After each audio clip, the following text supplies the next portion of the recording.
이런 상황에서 의사들이 내일부터 2차 총파업을 합니다. 지난 파업 때는 일부 병원에서 코로나 진료가 중단되기도 했습니다. 당시에 전공의들의 공백을 메웠던 전임의들까지 이번에 파업에 합류하면서 진료 차질에 대한 우려가 더 커지고 있습니다.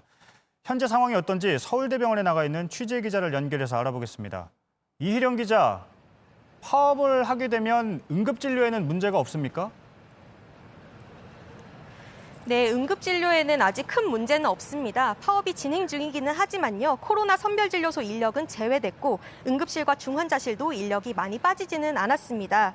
다만 말씀드린 분야를 빼고는 이곳 서울대병원에서만 800명의 전공의, 전임의가 파업에 참여하고 있는 상태입니다.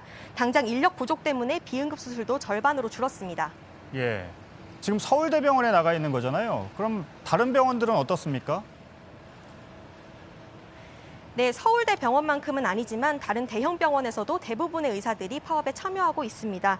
환자들이 예약했던 날짜에 진료를 받지 못하거나 수술이 미뤄지는 경우들이 속속 생겨나고 있는데요. 내일부터 2차 총파업이 진행되면 이런 의료 공백이 불가피할 걸로 보입니다. 네. 그럼 내일 2차 총파업은 어떻게 진행이 됩니까? 네, 총파업은 내일부터 사흘간 진행이 됩니다. 앞서 지난 14일 의사협회 1차 총파업 때는요, 동네 의원의 3곳 중 1곳꼴이 이제 진료가 중지됐습니다. 의협은 이번 2차 파업의 경우 참여율이 더 높을 걸로 내다보고 있습니다. 의협은 사회적 거리두기 2단계에 따라서 대규모 장외 집회나 모임 등은 하지 않는 것으로 하고 온라인 중계를 통해 진행할 예정입니다. 네. 여기에 대해서 정부의 입장은 나왔나요?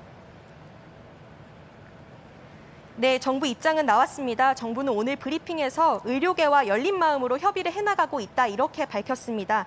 하지만 여전히 협의점은 찾지 못한 상태입니다. 의사들이 의료 현장에 복귀하도록 업무 개시 명령을 내릴지 이 부분도 지금 대화가 진행 중이기 때문에요. 아직 언급하는 것이 적절하진 않다 이렇게 밝혔습니다. 결국 의료 공백이 더 커지는 것 아니냐 이런 우려가 나오고 있습니다.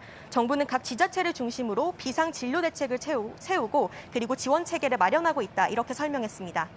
네, 서울대병원에서 이희령 기자였습니다.